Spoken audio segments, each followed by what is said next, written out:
Floyd Stokes, your instructor for AJ3, Introduction to Corrections at College of the Redwoods. These series of PowerPoint videos are meant to give you an overview of each chapter of the text, but you will still need to thoroughly read each chapter. Today I want to discuss Chapter 5 of our text, which is titled Community Supervision. This chapter has 5 learning objectives. 1. Explain the key ways in which community supervision is beneficial to the offender, the community, and the victim. 2. Describe how probation supervision works. 3. Identify the ways that court-ordered sanctions can be reparative to the victim and the community. 4. List and summarize the community programs that address minimizing risk to public safety. And 5. Describe the most typical community-based programs that address root causes of defendants' problems with crime. All right, let's get started. As the text points out at the beginning of the chapter, there are both benefits and problems with the handling of offenders in community-based sanctions such as probation, rather than incarcerating all offenders. We'll discuss these issues as we progress through this chapter, but first let's cover some definitions, some history, and some statistics. Nearly 70% of offenders, and that's over 5 million, serve at least a portion of their correctional sentence through some form of community supervision and treatment. Most are on probation, which is defined as the court-ordered community supervision of an offender by an officer who enforces conditions for a specified length of time. Each offender agrees to abide by standard conditions or commitments in return for remaining at liberty in the community. Along with the standard conditions, additional penalties may come into play, such as community service, fines, or restitution. These add-on conditions are based on each offender's life circumstances, the victim's needs, and the local community. A probationer most often will live at home, but he or she could end up in a residential correctional facility, in day reporting, or a drug therapy program. A probationer may be on house arrest or electronic monitoring.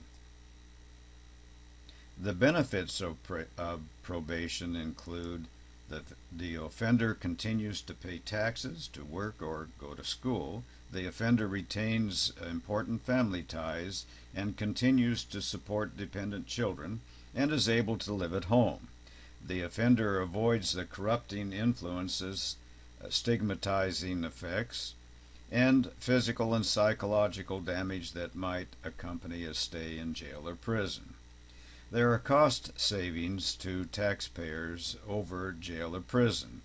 There are more treatment options for rehabilitation than in jail or prisons, and there is an increased chance the offender will pay back restitution to victims if any is owed.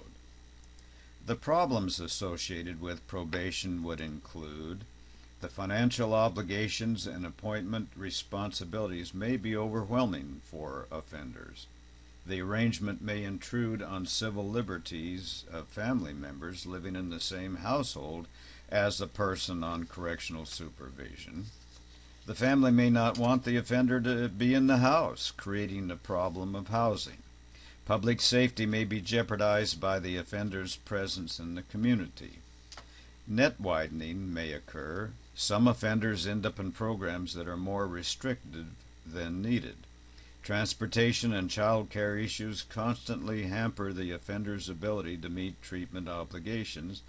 And finally, victims may not receive restitution anyway if the offender has too many other financial obligations.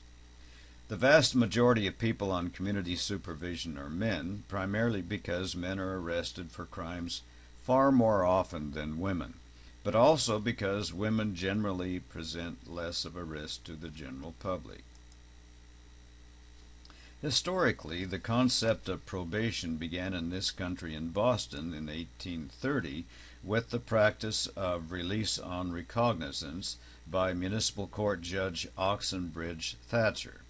However, in 1841, a Boston shoemaker, John Augustus, persuaded the court to release offenders into his care instead of throwing them in jail. He was able to help defendants find homes, to secure employment for them, to ensure school attendance, and to soothe family problems. As a result of his devotion over 10 years, Augustus is considered the first bail bondsman and the founder of American probation.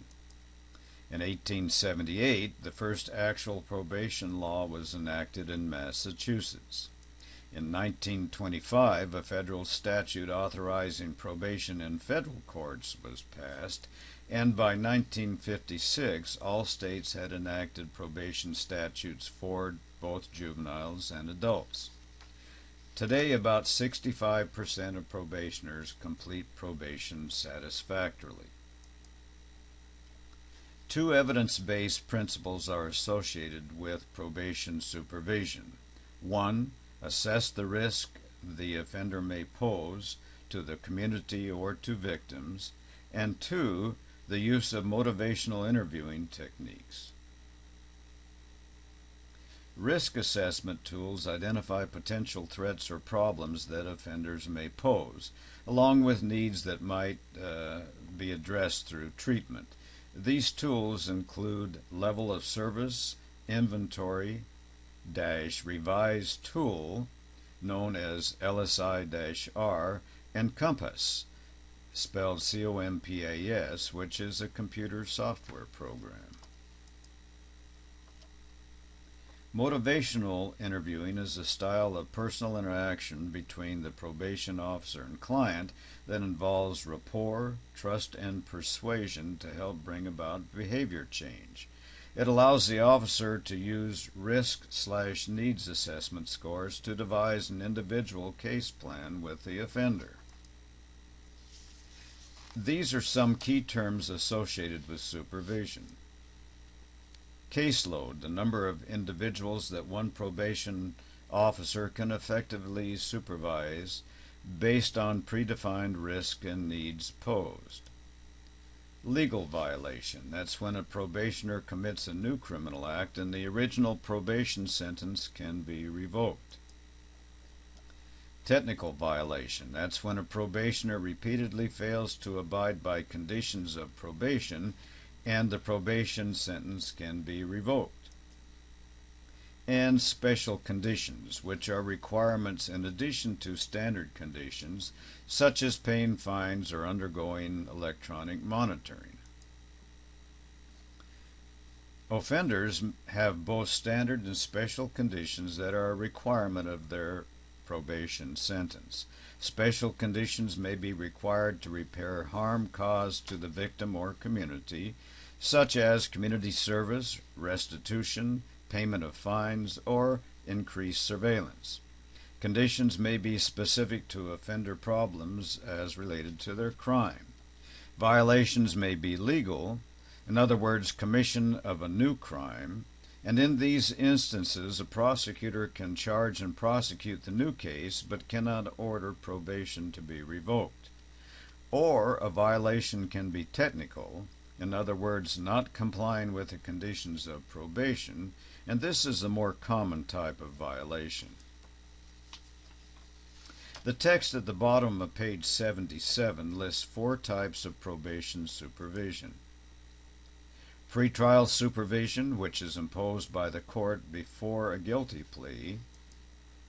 Diversion/deferred adjudication probation, which is when a defendant agrees to complete various conditions in exchange for the charges being dropped if the conditions are met.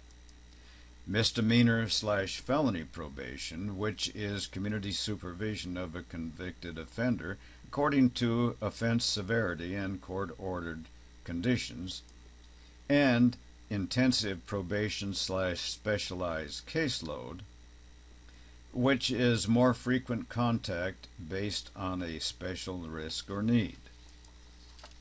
Court-ordered sanctions can be reparative to the victim or community. These special conditions would include community service, which is a court-ordered special condition that mandates that offenders complete unpaid work for nonprofit organizations. Restitution, which is a court-ordered cash payment that an offender makes to the victim to offset some of the losses incurred from the crime. Victim compensation, which is a general fund by which state governments disperse money to qualifying victims of violent crimes for payment of bills and lost wages. And fines. A fine is a fixed financial penalty imposed by the judge, with the amount determined by the severity of the offense. Monetary sanctions or fines predate the Code of Hammurabi and are widely used in many countries throughout the world as the primary means of punishment. Some view fines as a form of discrimination against the poor. Some community conditions ordered by the court may require more surveillance than probation alone, so intermediate sanctions were created to fill that gap to reduce the risk to public safety. Community programs that reduce the risk to public safety include a residential community corrections facility known as an RCCF. This is a modern term for halfway house, a community-based correctional center in which the offender lives under supervision and must obtain permission to leave for work or leisure. Most RCCFs operate on a levels system, which is a behavior modification program that increases a client's community freedom with good behavior. Electronic monitoring, or EM as it is known, this is when a probationer or parolee is monitored in the community by wearing an electronic device that tracks his or her location.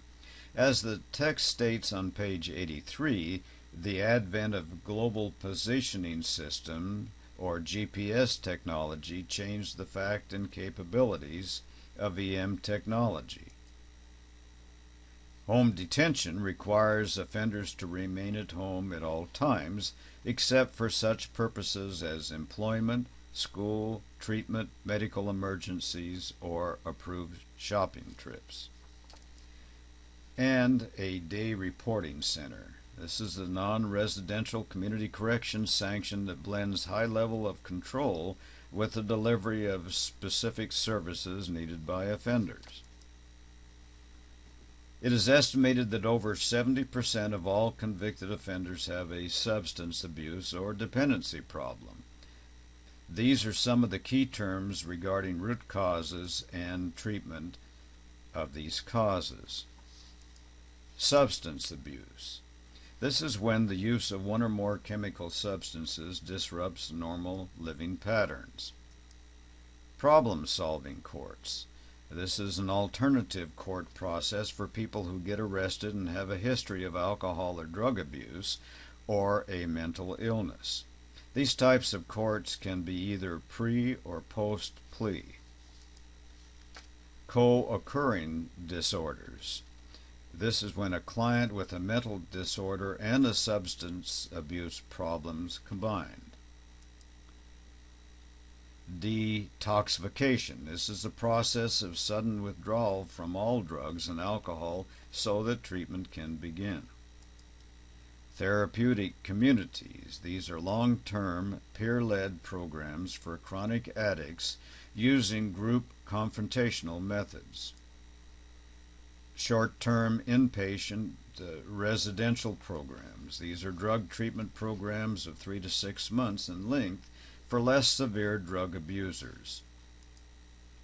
And outpatient treatment. These are drug treatment programs for participants who live and work independently in the community. Forms of outpatient treatment can include methadone and naltrexone maintenance, relapse prevention, Alcoholics Anonymous or Narcotics Anonymous programs, or drug education programs.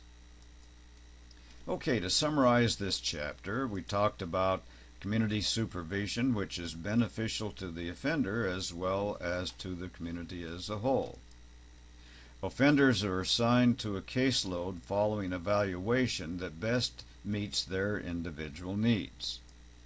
Sanctions imposed by the court offer a variety of ways to be reparative for the harm done by the offender. Use of community programs for increased surveillance of the offender lessen public safety risk. Community-based programs focusing on substance abuse and mental illness help to break the recidivism cycle. Before I close, be sure to read page 86 that discusses the case of Lisa M., a 22-year-old drug abuser who was finally sentenced to an all-women's therapeutic community. Well, that's it for now. We'll see you in class.